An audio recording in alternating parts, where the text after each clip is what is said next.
আসন্ন লোকসভা নির্বাচনকে সামনে রেখে রাজনৈতিক দলগুলির পাশাপাশি নির্বাচন কমিশনেও চলছে এখন জোরদার প্রস্তুতি। নির্বাচন অবাধ ও শান্তিপূর্ণভাবে সম্পূর্ণ করতে যাবতীয় উদ্যোগ গ্রহণ করে কমিশন। জেলায় জেলায় চলছে এখন কমিশনের উদ্যোগে গণনা কেন্দ্রগুলিতে ইভিএম ও ভিভিপ্যাট কমিশনিং।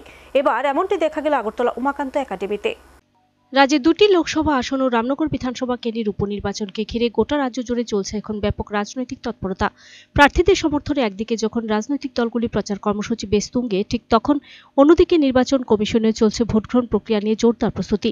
নির্বাচনের কাজে নিযুক্ত কর্মীদের ভোট মহড়া শেষ হবার পর এখন চলছে ইভিএম ও ভিভিপ্যাট কমিশনিং।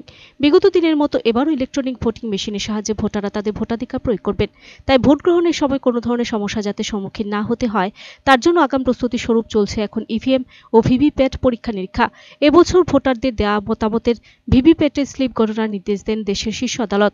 ফলে স্বাভাবিকভাবে ইভিএম এর পাশাপাশি ভিভিপ্যাটের গুরুত্ব এবার বেড়ে গেল অনেকটা।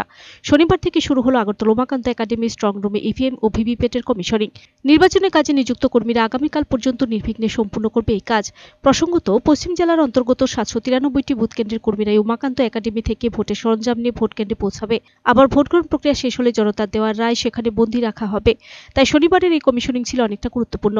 এদিনের এই কমিশনিং এ উপস্থিত ছিলেন পশ্চিম ত্রিপুরা লোকসভা আসনের রিটার্নিং অফিসার তথা পশ্চিম জেলা শাসক ডক্টর বিশাল কুমার।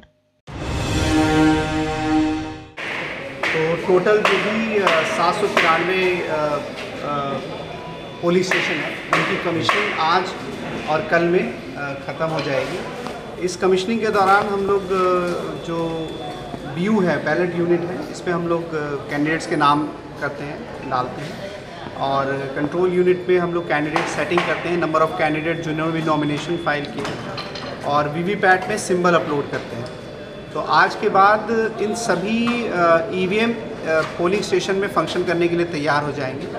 ये पूरा जो प्रोसीजर होता है आप देख सकते हैं कि ट्रिपल सिक्योरिटी के बीच में होता है और पोलिंग पार्टीज़ के साथ कॉपरेशन के साथ होता है। इस दौरान EVMs को दोबारा से चेक किया जाता है ताकि इंश्योर किया जाए कि पोलिंग के दिन पोलिंग स्टेशन पे EVM के साथ कोई समस्या ना हो, कोई गड़बड़ी ना हो और सुचारू रूप से पोलिंग किया जा सके।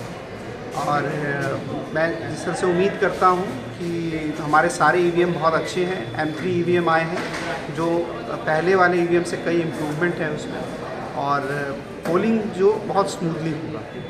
कितने भी आए हैं? Bureau report, Sachin टेटेनन।